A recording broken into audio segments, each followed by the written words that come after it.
ಸರ್ವಮಾಂಗಲ್ಯೆ ಶಿವೆ ಸರ್ವಪ್ರಸಾದಿಕೆ ಶರಣ್ಯೇ ತ್ರ್ಯಂಬಕೆ ಗೌರಿ ನಾರಾಯಣೇ ನಮೋಸ್ತುತೆ. ಎಲ್ಲರಿಗೂ ನಮಸ್ಕಾರ. ಶ್ರೀ ಕ್ಷೇತ್ರ ಶಿವ ಶಕ್ತಿ ನೆಲೆಸಿರುವಂಥ ಪುಣ್ಯಕ್ಷೇತ್ರ ಕಾಳಪ್ಪನಹಳ್ಳಿಯ ಒಂದು ಪುಟ್ಟ ಗ್ರಾಮದಲ್ಲಿ ನೆಲೆಗೊಂಡು ಭಕ್ತರ ಕಷ್ಟಗಳನ್ನು ನಿವಾರಣೆ ಮಾಡಿ ಭಕ್ತರ ಕಣ್ಣೀರು ಒರೆಸುತ್ತಾ ಶಿವಶಕ್ತಿ ನೆಲೆಸಿರುವಂಥ ಒಂದು ಪುಣ್ಯಕ್ಷೇತ್ರ. ಕ್ಷೇತ್ರದ ವಿಶೇಷತೆ, ಕ್ಷೇತ್ರದ ಶಕ್ತಿಯನ್ನು ಬಹಳಷ್ಟು ವಿಶೇಷವಾಗಿರುವಂಥದ್ದು ಈ ಕ್ಷೇತ್ರದಲ್ಲಿ ಶಕ್ತಿ. ಯಾಕಂದರೆ ಭಕ್ತರನ್ನು ತಾಯಿ ಕಡೆ ಸೆಳೆದು ಅವರ ಕಣ್ಣೀರನ್ನು ಒರೆಸಿ ಅವರಿಗೆ ಇಷ್ಟಾರ್ಥಗಳನ್ನು ಕೊಡುತ್ತಿದ್ದಾಳೆ ಭದ್ರಕಾಳಿ ಅಮ್ಮನವರು. ಹಾಗೆ ಪ್ರತಿ ವರ್ಷದಂತೆ ಈ ಆಷಾಢ ಮಾಸದಂತಂದರೆ ಈ ಕ್ಷೇತ್ರದಲ್ಲಿ ಒಂದು ಹಬ್ಬ ಸೃಷ್ಟಿ ಮಾಡುವಂಥದ್ದು ಒಂದು ಈ ಆಷಾಢದ ಮಾಸದಲ್ಲಿ.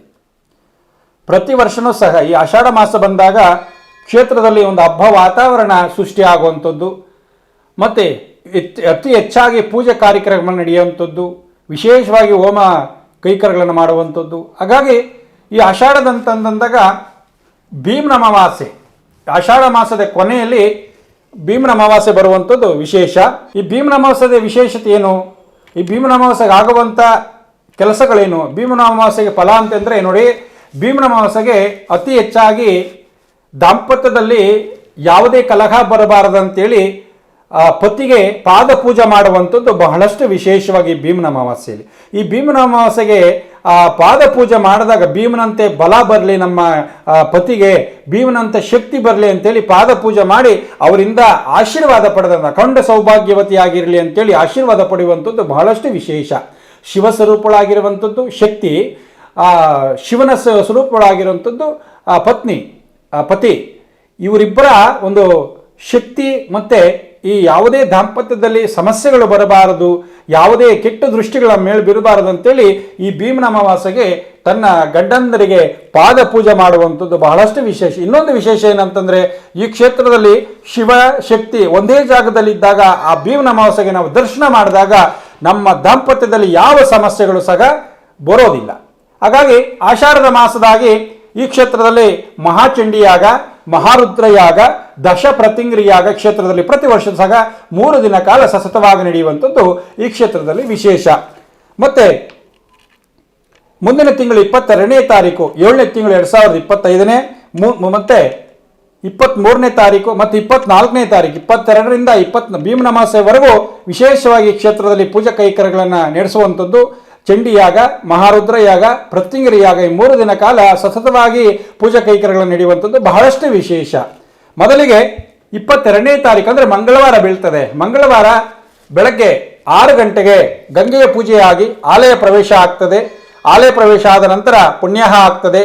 ಪುಣ್ಯಾಹ ಆದ ನಂತರ ದೇವಾಲಯನ ಶುದ್ಧಿ ಮಾಡುವಂಥದ್ದು ಇರ್ತದೆ. ಅದಾದ ನಂತರ ಕಾರ್ಯಸಿದ್ಧಿ ಗಣಪತಿ ಅಂದರೆ ಈ 3 ದಿನ ಕಾಲ ಮಾಡುವಂಥ ಕಾರ್ಯಕ್ಕೆ ಯಾವುದೇ ವಿಘ್ನಗಳ ಬರದಂತೆ, ಯಾವ ತೊಂದರೆಗಳಾಗದಂತೆ ಈ ಕಾರ್ಯವನ್ನು ವಿಜಯವಾಗಿ ನಡೆಸ್ಕೊಡು ಅಂತೇಳಿ ಕಾರ್ಯಸಿದ್ಧಿ 1008 ಮೋದಕದ ಒಂದು ಗಣಪತಿಯನ್ನು ಕಾರ್ಯಸಿದ್ಧಿ ಹೋಮವನ್ನು ಮಾಡಿ ಅದಾದ ನಂತರ ಮುಂದಿನ ಕಾರ್ಯಕ್ರಮಗಳಿಗೆ ಚಾಲನೆ ನೀಡುವಂಥದ್ದು ಇರುತ್ತದೆ. ಕಾರ್ಯಸಿದ್ಧಿ ಗಣಪತಿಯ ಹೋಮ ಆದ ನಂತರ 10:30 ಚಂಡಿ ಮಂಡಲಾರಾಧನೆ ಮತ್ತು ಚಂಡಿದೇವಿ ಕಳಶಾರಾಧನೆ, ಚಂಡಿಕಾ ಹೋಮ ಪ್ರಾರಂಭ ಆಗ್ತದೆ.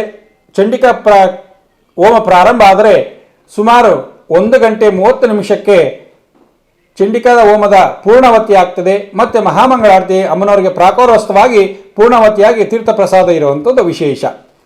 ಮತ್ತು 23ನೇ ತಾರೀಕು ಬುಧವಾರ ರುದ್ರನಿಗೆ, ವೀರಭದ್ರನಿಗೆ ಮತ್ತು ಶಿವನಿಗೆ ರುದ್ರಾಭಿಷೇಕ ಆಗ್ತದೆ. ರುದ್ರಾಭಿಷೇಕ ಆದ ನಂತರ ಎಲ್ಲ ಕ್ಷೇತ್ರದಲ್ಲಿ ನೆಲೆಸಿರುವಂಥ ಎಲ್ಲ ದೇವತೆಗಳ ಕಲಶಗಳ ಆರಾಧನೆ ಆಗ್ತದೆ, ಕಲಶಗಳ ಆವಾಹನೆ ಆಗ್ತದೆ.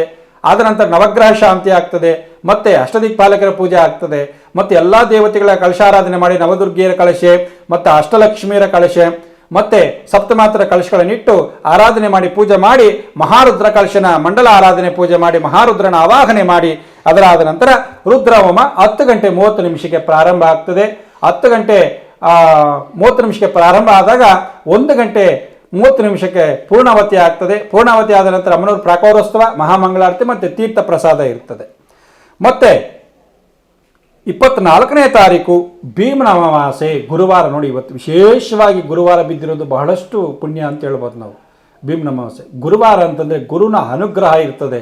ಆ ಭೀಮನ ಅಮಾವಾಸ್ಯೆ ಗುರುವಾರ ಬಿದ್ದಾಗ ಆ ಗುರುದೇವರ ಅನುಗ್ರಹ, ಶಿವನ ಅನುಗ್ರಹ ಸದಾ ಕಾಲ ನಮ್ಮಲ್ಲಿರುವಂಥದ್ದು, ಬಹಳಷ್ಟು ಶಕ್ತಿ ಇರುವಂಥದ್ದು ಆ ಗುರುವಾರ ಭೀಮನ ಅಮಾವಾಸ್ಯೆ ಬಿದ್ದಿರುವಂಥದ್ದು. ಬೆಳಗ್ಗೆ ಅಮ್ಮನವ್ರಿಗೆ 3 ಗಂಟೆಗೆ ಶಿವ ಅಮ್ಮನವರಿಗೆಲ್ಲ ಇಲ್ಲಿ ನೆಲೆಸಿರುವಂಥ ದೇವತೆಗಳಿಗೆ ರುದ್ರಾಭಿಷೇಕ ಆಗ್ತದೆ. ರುದ್ರಾಭಿಷೇಕ ಆದ ನಂತರ ಬೆಳಗ್ಗೆ 6 ಗಂಟೆಗೆ ದೇವಾಲಯ ಬಾಗಿಲನ್ನು ತೆರೆದು ಅಮ್ಮನವರಿಗೆ ಮಹಾಮಂಗಳಾರತಿ ಆಗ್ತದೆ. 6 ಗಂಟೆಯಿಂದ ದರ್ಶನ ಇರ್ತದೆ ಅಮ್ಮನವ್ರದ್ದು. ಬೆಳಗ್ಗೆ 6 ಗಂಟೆಯಿಂದ ಸಂಜೆ 11-12 ಗಂಟೆಯವರೆಗೂ ಅಮ್ಮನವರ ದರ್ಶನ ಇರ್ತದೆ. ಮಧ್ಯದಲ್ಲಿ ಮಧ್ಯಾಹ್ನ ಪ್ರಾಕಾರೋತ್ಸವ ಇರ್ತದೆ. ಮತ್ತು ಅಭಿಷೇಕ ಆದ ನಂತರ ಅಮ್ಮನವರಿಗೆ ಬೆಳಗ್ಗೆನೇ ಮಹಾಮಂಗಳಾರತಿ ಇರ್ತದೆ. 6 ಗಂಟೆಗೆ ದರ್ಶನ ಪ್ರಾರಂಭ ಆಗ್ತದೆ. ಮತ್ತು 9:30 ಪ್ರಧಾನ ದೇವತೆಗಳ ಒಂದು ಕಳಶಾರ ಹೋಮ ಆಗ್ತದೆ. ಹೋಮ ಆದ ನಂತರ ಪೂರ್ಣಾವತಿ ಆಗ್ತದೆ.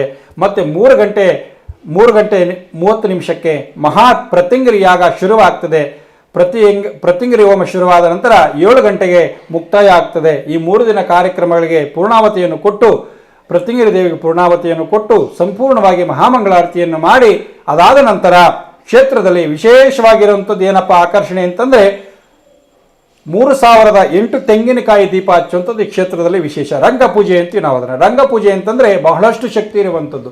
ಆಷಾಢದ ಮಾಸದಲ್ಲಿ ತೆಂಗಿನಕಾಯಿಯಲ್ಲಿ ದೀಪ ಹಚ್ಚಿದಾಗ ಶಿವ ಪಾರ್ವತಿಗೆ ಬಹಳಷ್ಟು ಪ್ರಿಯವಾದಂಥದ್ದು, ಎಲ್ಲ ದೇವತೆಗಳು ಪ್ರಿಯವಾದಂಥದ್ದು. ಆ ತೆಂಗಿನಕಾಯಿ ದೀಪ ಹಚ್ಚಿದಾಗ ನಮ್ಮ ಜೀವನದಲ್ಲಿ ಇರುವಂಥ ಕತ್ತಲನ್ನು ಹೋಗಲಾಡಿಸಿ ಬೆಳಕನ್ನು ಕೊಡುವಂಥದ್ದು ಇರ್ತದೆ. ಆ ಜ್ಯೋತಿಯಿಂದ 3008 ತೆಂಗಿನಕಾಯಿ ದೀಪವನ್ನು ಹಚ್ಚಿ ಕ್ಷೇತ್ರದಲ್ಲಿ ಆ ಬೆಳಕಿನಿಂದ ತಾಯಿಯನ್ನು ದರ್ಶನ ಮಾಡಿದಾಗ ನಮ್ಮ ಎಲ್ಲ ಕಷ್ಟಗಳು ಸಂಪೂರ್ಣವಾಗಿ ನಿವಾರಣೆ ಆಗಿ ನಮ್ಮ ಜೀವನ ಪುನೀತವಾಗುವಂಥದ್ದು ಇರ್ತದೆ. ನಾವು ಅದನ್ನು ನೋಡಬೇಕಾದ್ರೆ ನಮ್ಮ 2 ಕಣ್ಣು ಕೂಡ ಸಾಲೋದಿಲ್ಲ. ಕೈಲಾಸ ಸ್ವತಃ ಇಲ್ಲೇ ಇರುವಂಥದ್ದು ಇರ್ತದೆ. ಹಾಗಾಗಿ ಈ 3 ದಿನ ಕಾರ್ಯಕ್ರಮಕ್ಕೆ ಬಂದು ಅಮ್ಮನವರೊಂದು ಅನುಗ್ರಹ ಪಡೀರಿ. ಮತ್ತು ವಿಶೇಷವಾಗಿ ನೋಡಿ, ಚಂಡಿಯಾಗ ಅಂತಂದರೆ ಮಂಗಳವಾರ ಅಂದರೆ 22ನೇ ತಾರೀಕು ಪ್ರಾರಂಭ ಆಗುವಂಥದ್ದು.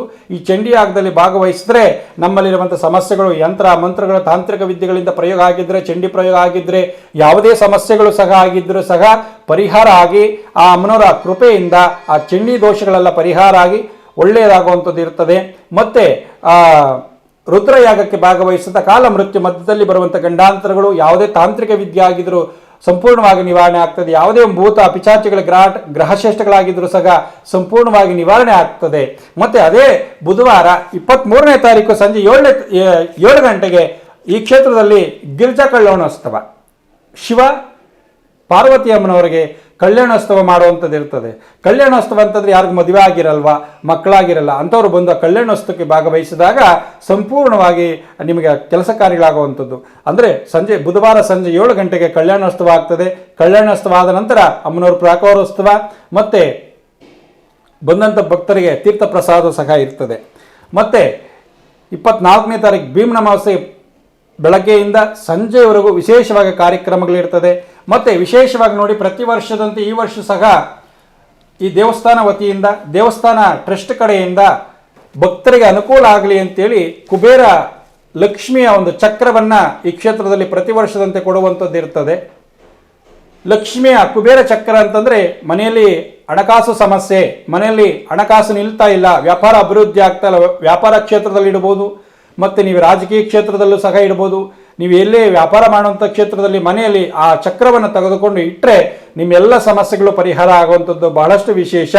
ಹಾಗಾಗಿ ಈ 3 ದಿನ ಕಾಲ 22, 23, 24ನೇ ತಾರೀಕಿನವರೆಗೂ ಈ 3 ದಿನ ಕಾಲದಲ್ಲಿ ಆ ಚಕ್ರಗಳಿಗೆ ಪ್ರಾಣ ಪ್ರತಿಷ್ಠೆ ಆಗಿ, ಮತ್ತು ಮಂತ್ರೋಪಚಾರ ಆಗಿ, ಮತ್ತು ಶಕ್ತಿಯನ್ನು ಕೊಟ್ಟು ಆ ಕುಬೇರ ಮಹಾಲಕ್ಷ್ಮಿಯನ್ನು ಆವಾಹನೆ ಮಾಡಿ ಆ ಚಕ್ರನ ಪೂಜೆ ಮಾಡಿ ಬಂದಂಥ ಭಕ್ತರಿಗೆ, ಅಂದರೆ ಹೋಮಕ್ಕೆ ಭಾಗವಹಿಸುವಂಥವರಿಗೆ ಆ ಒಂದು ಅಮ್ಮನವರ ಒಂದು ತಟ್ಟಿರುವಂಥ ಸೀರೆ ಮತ್ತು ಆ ಚಕ್ರವನ್ನು ಕೊಡಲಾಗುವುದು. ಬಂದು ಆ ಚಕ್ರವನ್ನು ಅಮ್ಮನವರ ಒಂದು ಕೃಪೆಯಿಂದ ತಗೊಂಡು ಮನೆಯಲ್ಲಿಟ್ಟಾಗ ನಿಮ್ಮ ಎಲ್ಲ ಸಮಸ್ಯೆಗಳು ಪರಿಹಾರ ಆಗ್ತದೆ. ಯಾಕಂದರೆ ಆ ಚಕ್ರ ಮಾಡಿಸ್ಬೇಕಾದ್ರೆ ನಮ್ಗೆ ಸುಮಾರು ಖರ್ಚು ಬೀಳುವಂಥದ್ದು ಇರ್ತದೆ. ಹಾಗಾಗಿ ಈ ಕ್ಷೇತ್ರದಲ್ಲಿ ನಿಮ್ಮ ಕಡಿಮೆ ಇದರಲ್ಲಿ ನಿಮಗೆ ಮಾಡಿಕೊಡುವಂಥದ್ದು ಪ್ರತಿ ವರ್ಷ ಸಹ ಭಕ್ತರಿಗೆ ಅನುಕೂಲ ಆಗಲಿ ಅಂತೇಳಿ ಆ ಕುಬೇರ ಮಹಾಲಕ್ಷ್ಮಿಯ ಚಕ್ರವನ್ನು ಕೊಡುವಂಥದ್ದು ಈ ಕ್ಷೇತ್ರದಲ್ಲಿ ಇರ್ತದೆ. ಬಂದು ಬೇಕಾದಂಥವರು ಅಮ್ಮನವರಲ್ಲಿ ಹೆಸರನ್ನು ಬಡಿಸಿ ಚೀಟಿಯನ್ನು ಪಡೀರಿ. ಹಾಗಾಗಿ ಆ ಹೋಮಕ್ಕೆ ಭಾಗವಹಿಸಿ 3 ದಿನದ ಕಾಲದ ಹೋಮ ಮುಗಿದ ನಂತರ ಆ ಪ್ರತಿಯೊಂದು ದಿವಸ ಸಹ ನಿಮ್ಮ ಸಂಕಲ್ಪ ಮಾಡಿ ನಿಮ್ಮ ಹೆಸರಲ್ಲಿ ಹೋಮ ಪ್ರಾರಂಭ ಆಗ್ತದೆ. 3 ದಿನದ ಸಹ ಸಂಕಲ್ಪ ಆಗ್ತದೆ. ಆ 3 ದಿನ ಕಾಲ ಆ ಕುಬೇರ ಮಹಾಲಕ್ಷ್ಮಿ ಚಕ್ರಕ್ಕೆ ಪೂಜೆ ಮಾಡಿ ಆ ಕೊನೆಯಲ್ಲಿ ಅಂದರೆ ಭೀಮ್ನ ಅಮಾವಾಸ್ಯೆಯ ದಿವಸ ಸಂಜೆ ಅದನ್ನು ಕೊಡಲಾಗ್ತದೆ. ಹಾಗಾಗಿ ಎಲ್ಲರೂ ಬಂದು ಈ 3 ದಿನ ಕಾರ್ಯಕ್ರಮಕ್ಕೆ ಬಂದು ಭಾಗವಹಿಸಿ ಆ ಭದ್ರಕಾಳಿ ಶಿವನ ಕೃಪೆಗೆ ಪಾತ್ರರಾಗಿ ನಿಮ್ಮ ಜೀವನದಲ್ಲಿ ಎಲ್ಲ ಕಷ್ಟಗಳು ಹೋಗಲಾಡಿಸಿ ಅಮ್ಮನವರಿಂದ ಅನುಗ್ರಹ ಆಗಲಿ, ಸದಾಕಾಲ ಸುಖ ಶಾಂತಿ ನೆಮ್ಮದಿ ಎಲ್ಲರಿಗೂ ದಯಪಾಲಿಸಲಿ ಅಂತೇಳಿ ಈ ಎಲ್ಲ ಮಾತುಗಳನ್ನು ಮುಗಿಸ್ತಾದೀನಿ. ಎಲ್ಲರಿಗೂ ಒಳ್ಳೆಯದಾಗಲಿ, ಅಮ್ಮನ ಕೃಪೆ ಎಲ್ಲರಿಗೂ ಸಿಕ್ಕಲಿ ಅಂತೇಳಿ ಸರ್ವೇ ಜನ ಸುಖಿನೋ ಭವಂತು.